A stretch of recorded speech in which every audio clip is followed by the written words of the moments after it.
Siapapun yang menebang satu pohon, dia akan didenda 1 kerbau dan 45 juta rupiah. Bayangkan berapa banyak denda yang harus dibayar oleh Pak Jokowi kalau menebang pohon di Kenapa capres-capres itu takut masuk kampus? Karena dia nggak sanggup untuk berhadapan dengan metodologi. Padahal semua argumen harus diuji dengan basis metodologi. Pertama-tama, siapa yang mau jadi calon presiden? Datang ke UNM.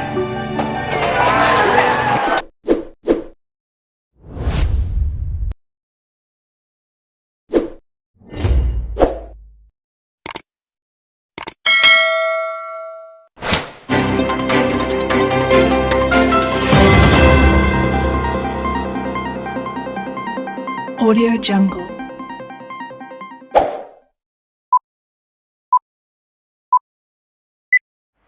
Assalamualaikum warahmatullahi wabarakatuh. Waalaikumsalam. Kita bersyukur pada malam hari ini tokoh yang kita tunggu-tunggu, kita nanti sejak Makasih ya. 2 hari yang lalu sudah berada di depan kita semua, Rocky Gerung ya. Anda kenal, saya percaya Anda semua sudah tahu ini siapa tokoh ini. Tokoh yang selalu ya saya tidak tahu dia ya kalau 1000 lawan 1 ya Rocky Gerung inilah. Dan Bung Rocky tadi datang ke sini kita lewat jalur rahasia. Kalau tidak, banyak sekali orang minta foto-foto di sana. Jalan 1 meter foto lagi, sana foto lagi, di situ foto lagi. Saya bilang, Bung Rocky, saya ngajak Anda ke sini bukan untuk foto-foto. Untuk bicara di sini. Makanya kita lewat lorong yang saya bilang rahasia itu. Mangga, Bung Rocky, silakan. Ya. Oke. Mau di sini apa mau di situ? Ya, silakan.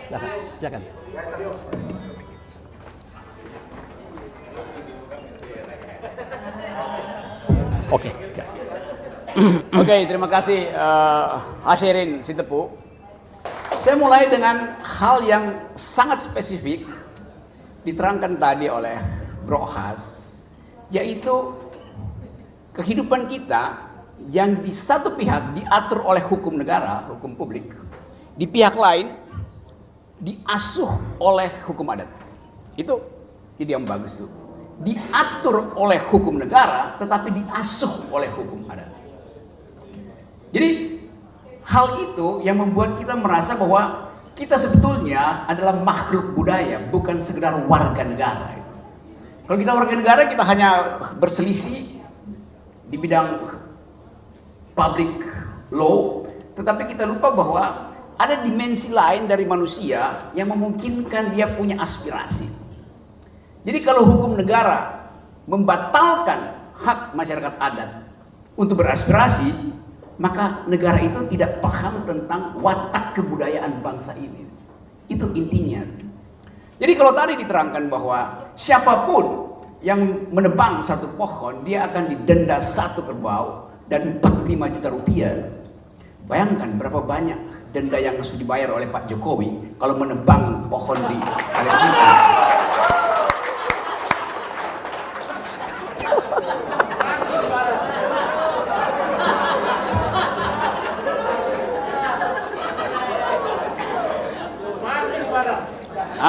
Masuk ya?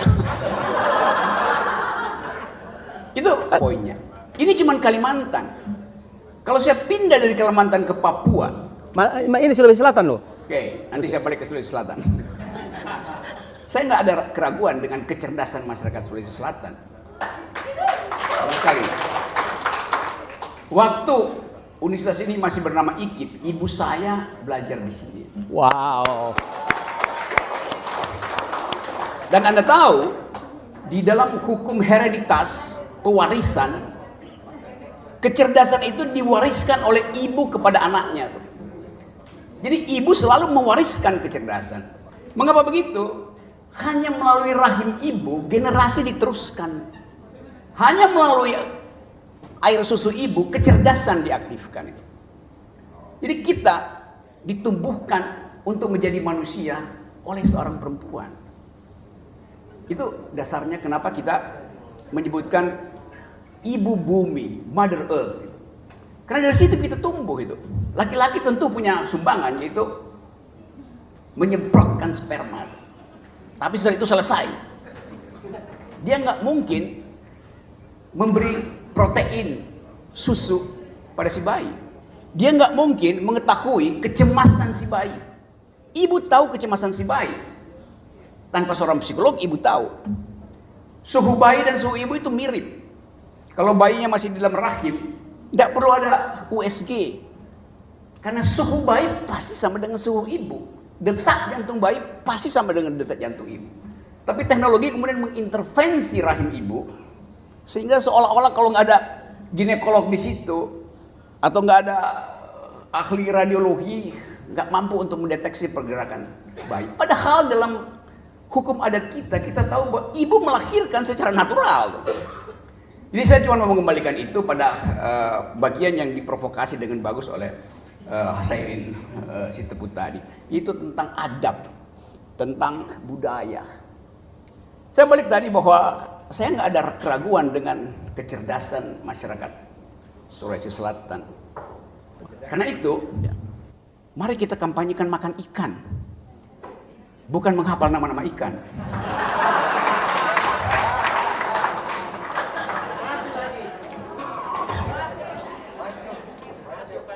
Saya balik pada problem pertama tadi. The next leader harus ngapain dengan Indonesia, dengan bumi? Pemimpin masa depan, apa kualifikasinya supaya dia bisa disebut sebagai leader? Bukan sekedar dealer. Tadi sangat bagus bahwa semua potensi kepemimpinan kita akan diukurkan pada kemampuan dia untuk membaca dua hal di masa depan. Satu adalah hak generasi untuk menikmati sumber daya alam negeri. Hak generasi, hak millennials. Hak alumni Universitas Negeri Makassar untuk menikmati sumber daya alam negerinya sendiri. Termasuk di dalamnya adalah hak atas udara yang bersih, hak atas rumput yang hijau, hak atas air yang jernih, hak atas wangi mawar, hak atas cicit burung. Itu yang sekarang lagi dibicarakan di dunia. Setiap pemimpin dunia kalau nggak mengerti environmental ethics, dia akan dianggap sebagai buta huruf terhadap peradaban. Karena itu orang akan bertanya, do you speak English, do you speak French, do you speak Ukraine, do you speak Russian? Orang bertanya, do you speak environmental ethics? Do you speak local wisdom? Do you speak gender equality? Do you speak democracy? Jadi itu tata bahasa yang harus kita penuhi kalau kita ingin menjadikan Indonesia model di dalam masa depan.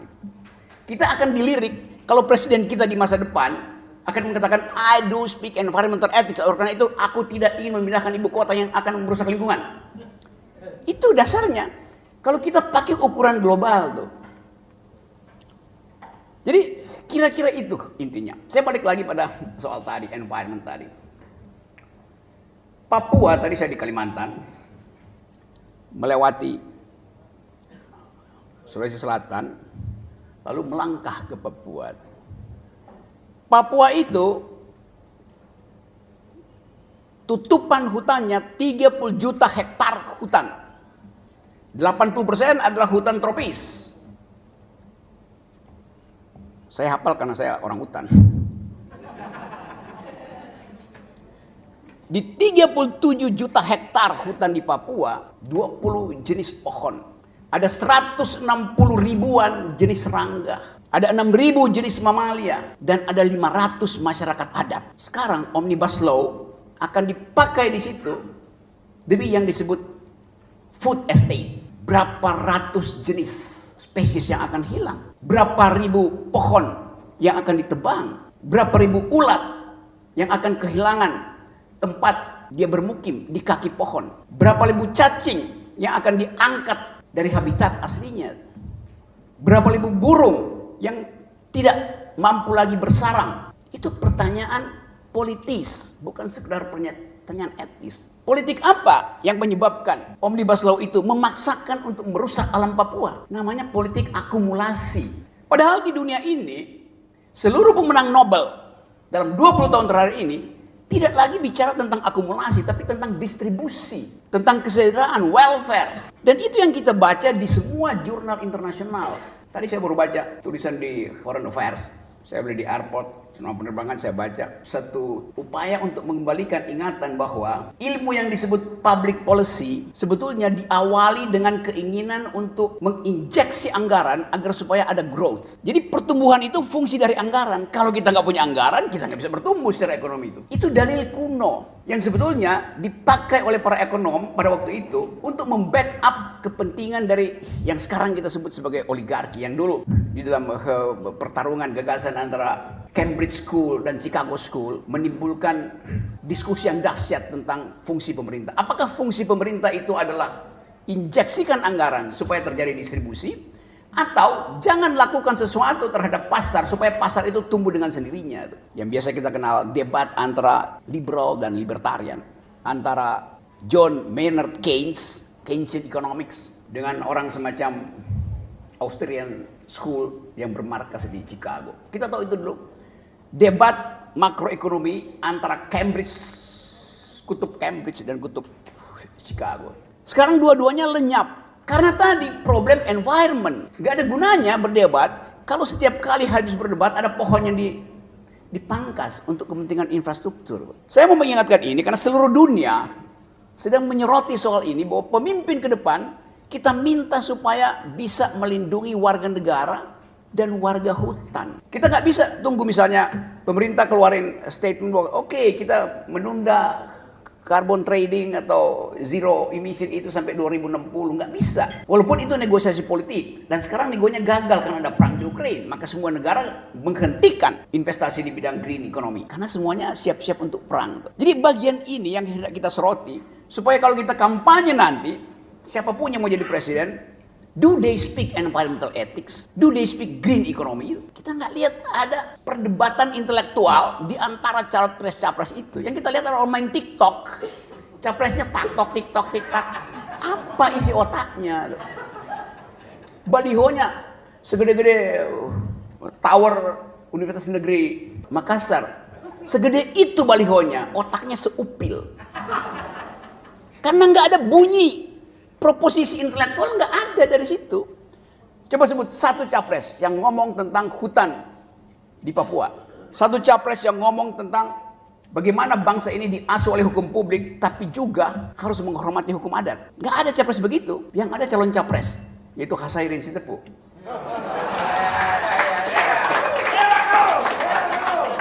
Jadi Anda bayangkan, seseorang yang uangnya banyak, datang ke Radar Bogor, diuji perspektifnya, buta huruf dia tentang apa yang disebut kebudayaan, apa yang disebut hukum adat. Bagaimana kita mau pilih orang yang nggak tahu hukum adat, padahal dia harus memimpin masyarakat adat di Indonesia yang ratusan ribu komunitasnya. Nah, saya mau ganggu teman-teman di sini sebagai the community of thought, komunitas yang berpikir, yang kelebihan protein karena makan ikan. Itu yang kita ingin bicarakan malam ini. Kita langsungkan pembicaraan hari ini supaya ada suara intelektual diucapkan di tengah gegap gempita, suara yang menginginkan koalisi ini, koalisi itu, yang nggak ada isinya itu. Karena dia transaksi demi apa? Mengapa terjadi koalisi, transaksi? Karena nggak ada kompetisi bebas untuk menghasilkan pemimpin.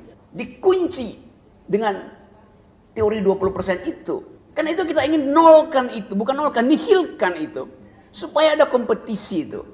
Sekarang orang yang buta huruf terhadap environment bisa jadi presiden. Lalu millennials bilang, ngapain kita pilih seseorang yang gak ngerti masa depan kita? Masa depan millennials ada environment. Jadi saudara-saudara, bagian-bagian ini yang kita bayangkan ke depan akan diisi oleh pemikiran kritis dari kalangan alumni, mahasiswa, dosen, profesor. Supaya ada pembicaraan diucapkan dari kampus ini. Kalau saya bandingkan sekarang, apa riset yang sedang digandrungi oleh dunia hari ini? Satu, riset tentang human genome, tentang DNA manusia. Riset yang dibiayai oleh Bank Dunia dari awal tahun 2000 dan sudah selesai sebetulnya. Sehingga kita punya peta DNA manusia. Saya bisa tahu saya datang dari semak-semak di Bulukumba atau semak-semak di Afrika. Bisa dites DNA saya tuh. Nenek moyang saya dari mana asal usulnya tuh? Cara berpikir saya disebabkan karena kebiasaan saya makan apa itu. Peta DNA udah selesai. Kita bisa tahu. Cari aja penyebab DNA-nya. Nggak usah menyebutkan kelompok tertentu. Kan ada ilmu pengetahuan untuk tahu. Kebiasaan orang berbohong, bukan orang. Kebiasaan seseorang berbohong. Dan bohongnya sampai ke Rusia.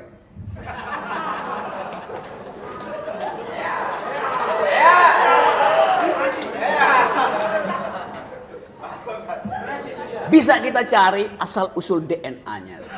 Itu satu riset yang udah selesai. Blok riset kedua yang namanya big data. Itu juga riset yang makin lama makin serius. Seolah-olah kita nggak punya lagi eksistensi sebagai manusia. Karena ditenggelamkan dalam big data. Kita dirumuskan oleh big data. Itu bahayanya tuh. Ada riset ketiga yang namanya artificial intelligence. Agak rumit gitu. Karena kita mesti berupaya mentransformasi cara kita berpikir sama seperti cara robot berpikir. Supaya kita bisa berpikir secara algoritmis. Itu juga tantangan bagi peradaban-peradaban lokal yang nggak bisa compete dengan 3 fasilitas itu. Big data, artificial intelligence, DNA, human genome. Nah bagian ini juga kita nggak dengar dari pemimpin-pemimpin yang sok mau jadi presiden. Dia buta huruf terhadap proyek di masa depan. Dia nggak tahu apa itu big data. Dia cuma tahu bahwa big data itu diperlukan untuk 3 periode. Loh bukan itu tuh big data. Dia nggak ngerti apa yang disebut artificial intelligence. Karena bahkan jangankan yang artificial intelligence, yang aslinya aja dia nggak punya tuh. Intelijen aslinya. Karena itu dia nggak bisa berdebat. Kalau orang punya intelijen, satu kosakata bisa menimbulkan kuriositas dia berdebat. Masa orang berdebat sambil baca laptop? Yang bener aja. Atau 3 halaman yang disodorkan. Dan selalu lost in translation. Gagal ditranslasikan, lalu timbul ketegangan diplomasi. Tapi udah itu bagian headline radar nanti. Saya balik tadi pada pertanyaan Hasairin tadi bahwa apa yang bisa kita sumbangkan bagi bangsa ini di dalam kekacauan politik. Kita selalu ingin kampus itu jadi penentu masa depan. Kenapa? Karena hanya dengan perdebatan intelektual konsep bisa dibersihkan. Gak mungkin kita berdebat kalau panggung yang disediakan panggung dangdut. Ngapain berdebat di panggung dangdut? Ini panggung politik, panggung intelektual, panggung konseptual. Dari sini kita uji calon-calon presiden. Dan jadikan universitas negeri. Salah satu diuji di sini, harusnya diuji di kampus. Ya, bukan salah satu. Pertama-tama siapa yang mau jadi calon presiden? Datang ke UNM.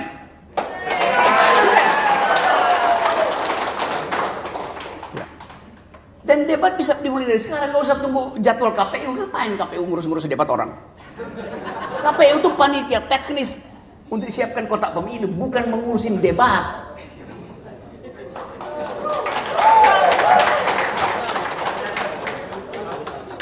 Ada orang KPU nggak sini?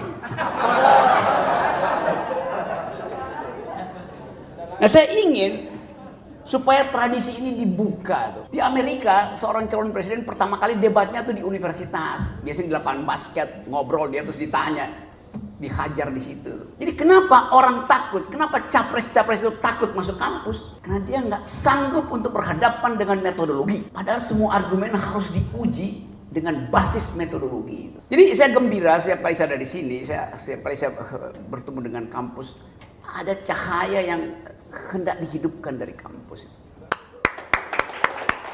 Yaitu cahaya pikiran. Saya kira segitu dulu. Kalau saya bicara lama-lama nanti dianggap saya lagi nyapres dan lagi minta duit.